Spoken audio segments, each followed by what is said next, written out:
Kalau yang 4 itu seluruh nih, antara kesehatan, pikiran, semua ini menjadi satu.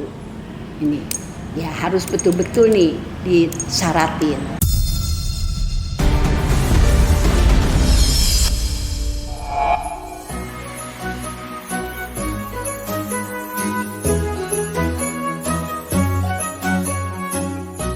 Memasuki perayaan Imlek 2025, sebagian masyarakat Tionghoa beranggapan merupakan akhir dari tahun naga kayu, dan memasuki Sio Ular Kayu mulai dari 29 Januari 2025 hingga 16 Februari 2026 mendatang.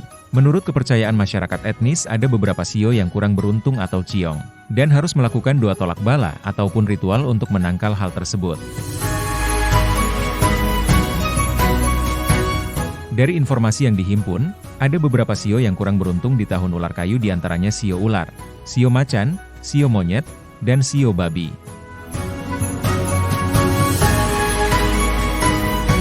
Luciana B. Encandi Kecana yang akrab disapa Oma Cibodas, paranormal dan juga spiritual, ditemui media di Vihara Cisan Bio Taman Cibodas, Kelurahan Sangiang Jaya, Kecamatan Priuk, Kota Tangerang menjelaskan, di hari penutupan tahun naga kayu diberkati dengan ditandai turunnya hujan secara terus-menerus. Dan hari Imlek 2025 kali ini menurut Oma merupakan hari paling bahagia. Hari Imlek ini hari yang paling bahagia, yang terindah sebetulnya. Nanti kesana ini bakal lebih berkah, lebih segala-galanya lah. Kalau aku lihat ya, karena hujan tuh tiada hentinya. Nah, geledek pun menyambar pas malaman Imlek itu ya. Baguslah penutupan, jadi penutupan naga air, naga. Nah, penutupan naga itu diberkati, tutup tahun 2024, masuk di Imlek, udah keluarlah ular kayu, ya. Nah, jadi pasti penutupan itu nggak mungkin nggak banjir, karena itu naga nutup. Nanti dia balik lagi 12 tahun lagi, nggak mungkin. Nah, makanya ditutup, di mana-mana banjir, di mana-mana hujan banjir. Mungkin penutupan terakhir udah. Ya ular kayu itu sebetulnya ya unsur ya, nah, unsurnya unsur kayu gitu. Kalau unsur kayu kan ya bagi orang yang bumi ya alhamdulillahirobbil alamin. Bumi itu kan kayu hidup di bumi. Air pun, kalau air di bumi oke juga, bagus. Tapi kalau kayu ngambang di air ya kurang. Itu. Kayu ngambang di logam juga kurang. Ya kayu mesti adanya di bumi, di tanah. Jadi unsurnya dia disirami air lebih subur. Itu ada bumi, ada air, ada kayu. Itu 3 unsur itu aja udah ya udah kekayaan sangat luar biasa kalau bisa memegangnya. Oma menambahkan, ada beberapa Sio yang kurang beruntung di tahun ular kayu seperti Sio ular, macan, monyet dan babi, di mana dibutuhkan syarat tolak bala dengan melakukan sembahyang wapema, dan menurut dirinya di tahun ular kayu banyak orang yang ingin usahanya maju berkembang dan menjadi penguasa. Di mana-mana ya pasti kan orang mau berkuasa. Di mana-mana orang ya berkuasa itu sih boleh-boleh aja ya. Nah, berkuasanya ya semua kepengen orang kan tahun-tahun ini gimana caranya usaha tuh biar maju, usaha biar laku, gimana nih caranya nih mengembangkan sayap, mengembangkan segala sesuatunya. Itu memang harusnya seperti itu. Tapi insya Allah ya kayaknya sih subur rezekinya. Di ular kayu ini adem, tenang, tentrem, damai. Ya ada baiknya. Ya bagi yang gak bagusnya ya kalau memangnya dia ciongnya ya. Kalau dia pas naasnya ya orang yang sio ular juga kena. Ular ketemu ular. Ular ketemu monyet. Monyet tuh lagi kurang baik juga. Nah Dia ketemu macan juga sama, nggak baik, nggak bagus. Ketemu babi lebih jelek lagi. Ular sama babi amsyong, nggak bakal liwat deh itu. Ya tapi kan itu segala sesuatu ada tolak balaknya. Yang Tai Sui itu jadi kesehatan ya. Kesehatan itu yang nggak baik, sio kambing sama tikus. Kalau yang 4 itu seluruh nih, antara kesehatan, pikiran, semua ini menjadi satu. Ini ya harus betul-betul nih disaratin. Ya disaratinnya sama apa? Kita sembahyang tuapemah, nggak ada lagi sembahyang pekhau. Dan dirinya siap membantu bagi orang yang berkeinginan melakukan ritual tolak bala, di mana setelah melakukan sembahyang wapema, dilanjutkan dengan melakukan ritual selama 12 bulan yang digantikan dengan 12 telur bebek. Biasanya kalau kita udah sembahyang itu, dalam 1 tahun itu 12 bulan. 12 bulan itu diganti telur bebek. Ada orang kadangkala dia nggak mengerti. Telur paling 2 atau 3. Ya, hanya 3 bulan. Sedangkan kita perjalanan 1 tahun. Kalau telurnya 3, terjangkau nggak? Nah, tapi kalau telurnya 12, ya iyalah memang 12 bulan.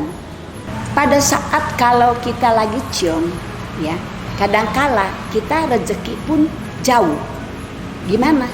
Namanya kita tiap hari kan harus ada makan, ya. Mencari itu harus lebih ada. Ada nggak ada kita harus punya gitu loh.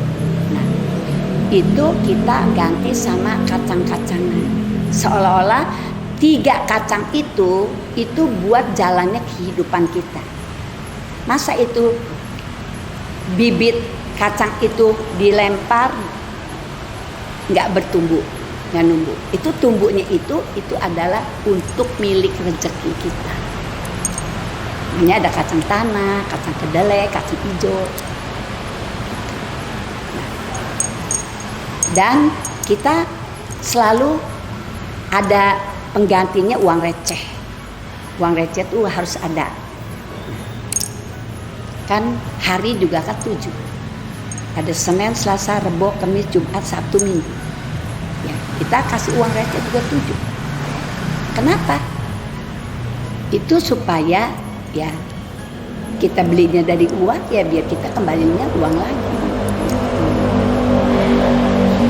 Jadinya ya kita sembahyang pun sama. Ya, umur kita tinggal bersangkutan, umur kita berapa? Kalau kita umur kita 80, sembahyang cuma 3 atau 9, paling janter 12, ya nggak bisa lah. Yang 12 itu kita minta sama Tuhan, Mertian, ya bahwa hari ini tanggal segini kita mulai sembahyang. Nah di hari apa kita mesti tahu tuh. Nah, dari mulai Ciague Caplak, anggapannya jam berapa, hari apa, itu kita minta sama Tian sama Tuhan supaya bahwa di hari ini kita mulai buka pintu untuk tuapema macan putih. Tandanya nih 12 batang. Baru ke tuapemanya kita sembahyang. Ini tuapema.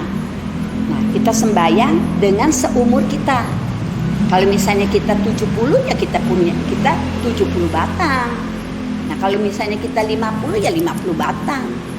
Enggak ada tuh 3 atau 4 atau 5. Baru tuh tancap dari ujung kaki sampai ujung rambut kan kita minta supaya jangan ada apa-apa. Kalau saya seperti itu, tiap tahun seperti itu. Kalau orang yang mau buat tolak balak orang yang mengerti ya, saya juga bantu di sini untuk bukain syariat itu. Ada permulaan, ya mulai Ciague Caplak, ada penutupan. Jangan liwat, tulung onde. Itu tandanya jangan liwat kita makan onde. Jadi kita harus bayar sebelum pulung onde, kita harus sembahyang lagi, bilang kita terima kasih, namanya tafsir.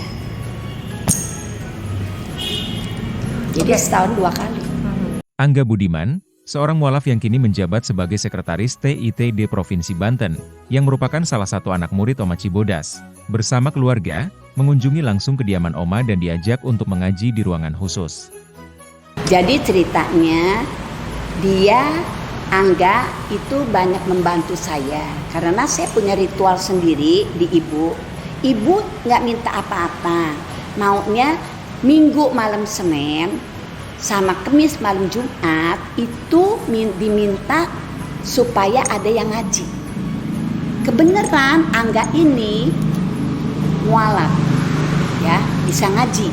Ya udahlah, saya terima dia, dudukin dia, ya. Akhirnya dia bisa maju, ya, bisa bertambah. Dia seibarat dia tuh murid akulah. Nah, murid spiritual, ya, yang kita didik. Akhirnya dia terlaksana, ya. Makanya saya segitu lihat, akhirnya yaitu saya kembangkan. Ya kalau misalnya ibunya mau pada datang, keluarganya, alhamdulillahirobbil alamin, aku terima dari sisi manapun, kan begitu. Banyak juga yang dari mana-mana pun datang kemari, gitu. Karena dia saling menghargai, ya. Nah dari keamanannya, dari TNI-nya, keamanan, dari jati uwungnya, dia sangat peduli gitu dengan adanya Imlek. Tapi sayangnya kemarin hujan lolo, turun deras, jadi kosong, nggak ada tamu datang gitu. Tapi tetap aja kita lakukan seperti biasa, ya. Akhirnya ya kalau nggak hujan ya tamu kan nggak berhenti datangnya. Selain keluarga dari Angga Budiman, di hari Imlek kali ini Oma dikunjungi oleh anak cucu dan hal tersebut membuat perasaan dirinya menjadi senang dan bersuka cita. Dan salah satu anak Oma melakukan ritual cuci kaki. Tadi tamu banyak, anak cucu saya, anak-anak dari pertama, dia kan punya anak 5. Tapi yang datang 2 aja, yang ke-1 sama ke-5 yang datang, yang paling kecil. Nah, sama cucu mereka. Jadi berarti aku cicit dong. Cicit, ya udah saya terima. Nah terus ada lagi anak ketiga, bawa 4 anak, laki 3, perempuan 1. Nah yang perempuan 2 cucu, anaknya laki dua-duanya. Yang anak laki 1 cucu perempuan. Nah istrinya sekarang lagi hamil lagi. Yaitu berarti aku udah punya 4 kan, 4 cici. Masih ada lagi, dia nggak datang karena hujan. Perasaan kita happy, walaupun kita lagi suntuk. Nah kedatangan dia kita lupa, suntuk kita tuh lupa. Apa sih yang kita cari? Nah kita kalau punya segala sesuatu, kalau anak cucu tuh nggak deket, apa sih perasaannya?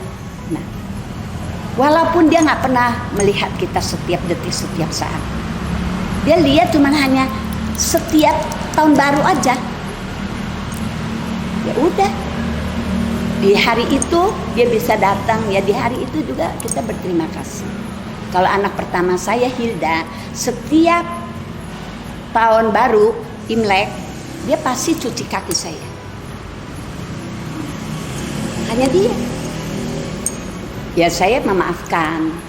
Ya siapa tahu di tahun 2025 dia bisa jadi nenek yang baik. Dia udah dipanggil Grema, nah sama dia punya cucu. Nah itu kan udah satu kejutan untuk dia. Di setiap doanya, Oma Cibodas selalu mendoakan kepada semua pasien seperti berdoa mendapatkan rezeki yang melimpah, enteng jodoh, berhasil dalam menyelesaikan perkara dan doa-doa lainnya. Kalau doa saya ya selalu saya memohon ya supaya orang yang masih percaya dengan aku, ya, yang seperti apapun, tetap aku selalu sembahyang berdoa untuk mereka. Yang meminta rezeki biar dapat rezeki, yang mau minta jodoh biar enteng jodohnya, biar ketemu jodohnya, yang mau minta perkara menang, ya alhamdulillahirabbil alamin, biar dia pada bangkit menang. Yang mau minta segala sesuatu, ya, di sekolahan biar lebih baik dan lebih maju, gimana caranya untuk mengembangbiakan segala sesuatu, ya mudah-mudahan aja berkah dibawanya enteng.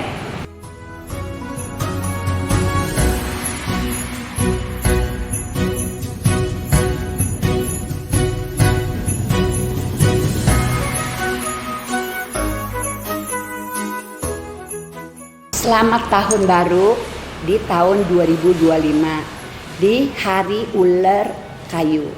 Semoga semua yang ada di sini dan di mana saja melihat Mak Cibodas, ya, dengan sungguh-sungguh berdoa untuk kalian maju, ya, berkembang, usaha lebih baik, ya, selalu diberi popi peng an diam hok diam siu.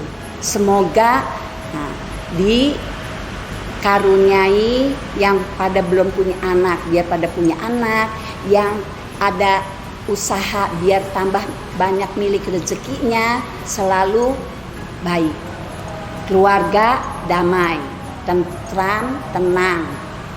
Kyong Hifak Chai. Terima kasih sudah menyaksikan tayangan kami. Jangan lupa klik subscribe, lonceng, like dan komen untuk dapat menyaksikan berita terbaru dari Indo TV, TV online Indonesia.